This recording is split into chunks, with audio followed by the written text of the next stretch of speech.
يا آل طه أنتم نور لنا والشمس منكم تستمد سناها الخير كل الخير عند ولائكم وبكم نجاة النفس حين رداها نفسي تسلم للنبي ولاها المصطفى المبعوث من علياها ولمن بحقه هل أتى قد نازلت وبخيبر تشهد له قتلا.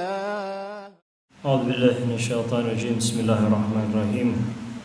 اللهم صل على سيدنا Muhammad wa ala ali sayyidina Muhammad. Ikhwan akhwat rahimakumullah, sebelum kita memulai majelis rutinan kita setiap hari Minggu, baiknya selalunya ingatkan kepada diri kita sendiri bahwa duduknya kita di majelis ini tidak mungkin karena kesadaran diri kita sendiri, pasti karena disadarkan oleh semua manusia yang berjasa, guru-guru kita, kedua orang tua kita. Wabil khusus Al-Fakir ucapkan Allahumma ujurna wa ujurakum kepada musibah yang tertimpa kepada tidak hanya kita saja tapi seluruh umat Islam yang ada di Iran, bahkan panutan umat Islam yang ada di dunia saat ini, Ayatullah Ibrahim Raisi dan seluruh syuhada yang ada di helikopter saat itu. Seminggu yang lalu, ini adalah pas hari yang ketujuhnya beliau. Dan kita juga hadiahkan Fatihah untuk kesembuhan Pak Dimyati, ayah dari Ustadz Siddiq, Ustadz Nasir Dimyati. Kita minta kesembuhan juga mungkin kepada seluruh sahabat saudara yang saat ini dalam keadaan sakit. Kita minta untuk apabila Allah memberikan kepada kita barakah, berkah, pahala, maka berikanlah dahulu kepada mereka, khususnya Habib Hussein bin Abu Bakar Al-Habsyi, guru kita Ustaz Ahmad Rusdi bin Zanali Terus. Annallah yaghfir lahum wa yarhamhum wa yu'li darajatin fil jannah wa yataghashshahum bir rahmati wal maghfirah. Al-Fatihah wa qablaha salawat. Allahumma salli ala Muhammad salli ala Muhammad صل على محمد وآل محمد وعجل فرجهم. بسم الله الرحمن الرحيم. الحمد لله رب العالمين الرحمن الرحيم مالك يوم الدين إياك نعبد وإياك نستعين اهدنا الصراط المستقيم صراط الذين أنعمت عليهم غير المغضوب عليهم ولا الضالين.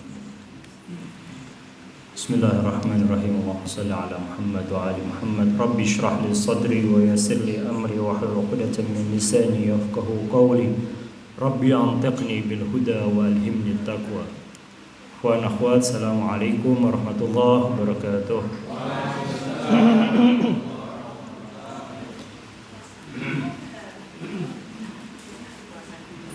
Ketika kita kemarin dihebohkan pada berita media 1 minggu yang lalu, di saat yang sama kita berbahagia atas miladnya Imam Ali bin Musa Ridha.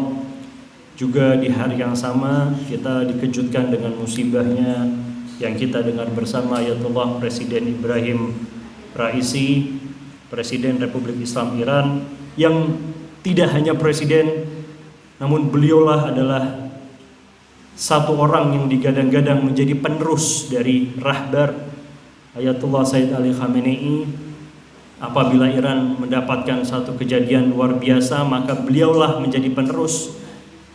Namun Allah berkehendak lain. Kalau kita sedikit melihat kembali ke sejarah Iran, sudah pernah terjadi Ayatullah Baheshti yang juga terbunuh terang-terangan padahal sudah ditunjuk menjadi penerus dari Sayyid Ali Khamenei. Namun yang kita lihat sekarang ini adalah fenomena yang luar biasa, bahwa seseorang yang mendapatkan satu keutamaan penting, fadilah mengenai intidharul hujjah, tidak akan pernah gentar walaupun ada badai rintangan apapun dalam hidupnya. Kita melihat pemimpin kita saat ini, Sayyid Ali Khamenei, adalah salah satu pemimpin syuhadaul ahya. Beliau bisa mendapatkan satu kepemimpinan de facto, de jure, yang juga tidak hanya umat Islam di Iran, tapi juga pemimpin-pemimpin global dunia.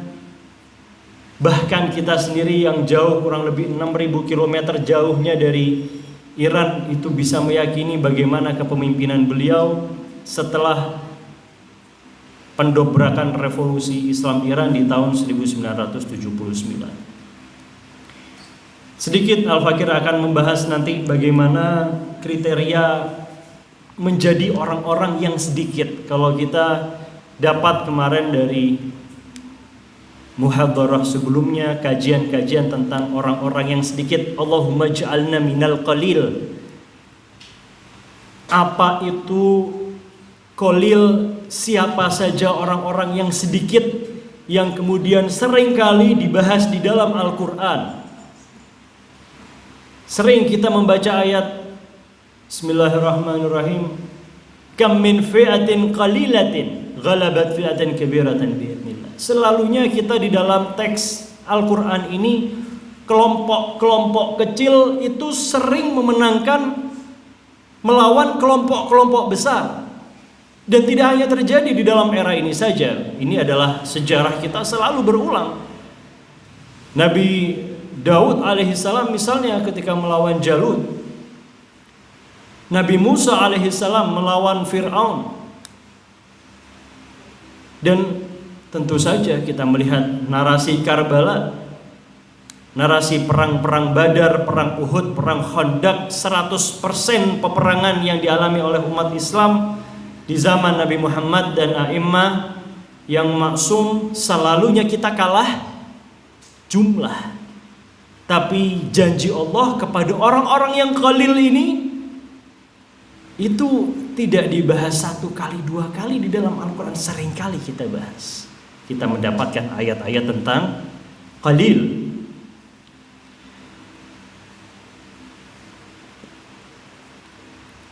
Tadi sedikit sebelum kita membahas, kita ada diskusi singkat tentang kenapa orang-orang sedikit ini lebih memilih jalur yang jauh.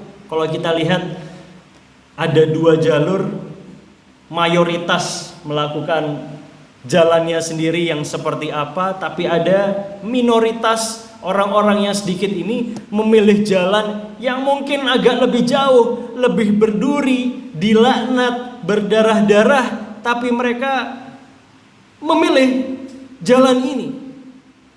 Mereka ingin jalan ini dilaksanakan, lebih ingin beloknya lebih sedikit jauh. Loh, ada yang jalan lebih besar, lebih lega, enggak, bahasa Jawanya geronjalan, berduri. Kenapa Anda memilih jalur yang kecil ini? Dan kita minta di dalam doa-doa kita, Allahumma ja'alna minal qalil. Kita minta kepada Allah, ya Allah jadikan kita bagian dari yang sedikit itu.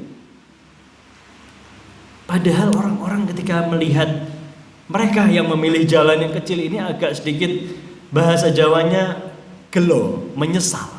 Ada jalan yang enak, mudah, gampang, kenapa Anda memilih jalan yang agak susah tadi ini? Apa rahasia orang-orang sedikit? Bagaimana cara kita menjadi orang-orang qalil? Nanti akan kita bahas. Dan termasuknya salah satu figur yang tadi kita bacakan, yang sampai 7 hari ini kita di Iran, di seluruh dunia itu masih berbelasungkawa.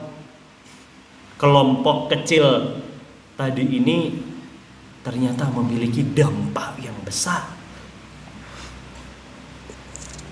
Dan mereka lah orang-orang khalil. Salah satu kriterianya adalah mereka, tadi itu Al-Fakir sebutkan, banyak sebenarnya kriterianya untuk menjadi orang-orang kecil, tapi yang mereka emban revolusi Islam Iran nomor satunya, Imam Khomeini itu mendoktrin seluruh mereka yang ingin bergabung dalam kelompok-kelompok pasdaran garda revolusi Iran hanya cukup mengetahui satu hal ini yang kemudian menjadi satu prioritas di dalam hidup mereka, yaitu intidharul hujjah. Ikhwan akhwat, kita nunggu bis, kita nunggu pesawat delay 2 jam itu sudah dongkol hati kita. Tapi mereka ini 45 tahun diboikot. Revolusi Iran ini, antum jangan bilang ini adalah revolusi yang gampang. Susah sekali untuk mereka bisa hidup. Inflasi yang terjadi di Iran itu, kalau kita setiap tahunnya di Indonesia ini 5%, 7% harga beras naik, semua naik. Kita sudah tarik napas, di Iran 20-35% per 3 bulan. Antum bayangkan di Iran itu inflasinya, makanya kalau kita ke sana $100 bisa 50 juta rial. Berapa juta itu kalau dirialkan, ditumankan ratusan ribu, dan itu menurut mereka struggling. Mereka memilih jalan ini dalam satu kriteria bahwa mereka, susahnya mereka akan dibalas kepada satu orang yang kita tunggu-tunggu, intidharul hujjah.